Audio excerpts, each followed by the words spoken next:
Hey guys, welcome to my channel. Today I wanted to show you how to hide the tail ends in crochet project.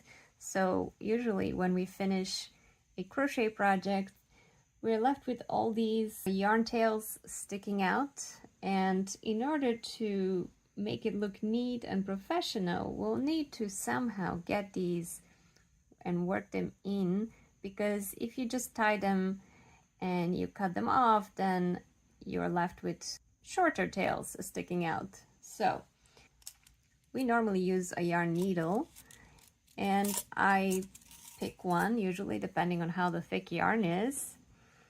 But this one is a pretty big one, would work for this particular project. If you have thinner yarn, you can use a thinner crochet needle. To begin, thread the tail through the needle.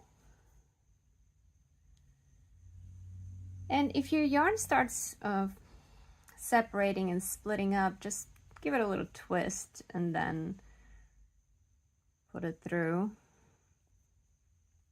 From there on, you have to weave the needle through the back of your stitches. So there's usually the front of the project, which you don't want to hide it there, and then you have the back. So this is my back of the flower that I just made. It's a very simple flower made from just chains and double crochets with a slip stitch.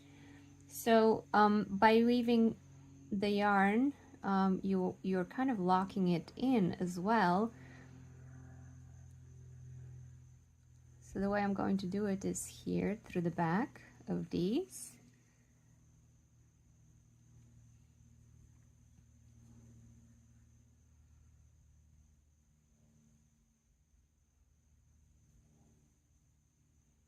And you want to carefully pick where you hide the tail ends, because you don't want to be interfering with the pattern and to see it through the front.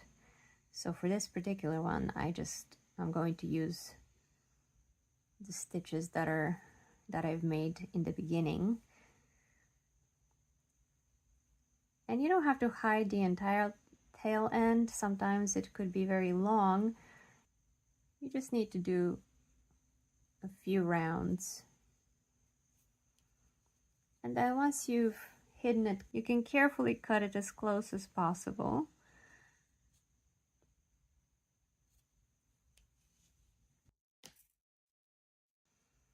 And there, one is done. So that's my back. So this one is my front. And I have to do the same with this one. And sometimes if your tail end is too short, you can start by inserting the needle first, and then thread the yarn through the crochet needle.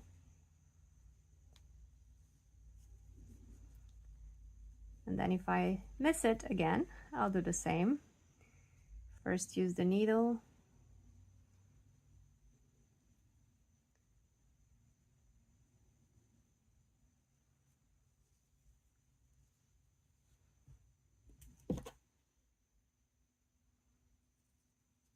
and then carefully cut it, but don't cut your project.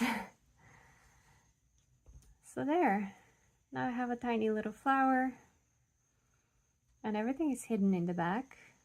It's pretty much invisible, and it will not come undone. Try it on your next project, and if you have any questions, feel free to make a comment below. I respond very quickly. Thanks for watching, and please subscribe to my channel.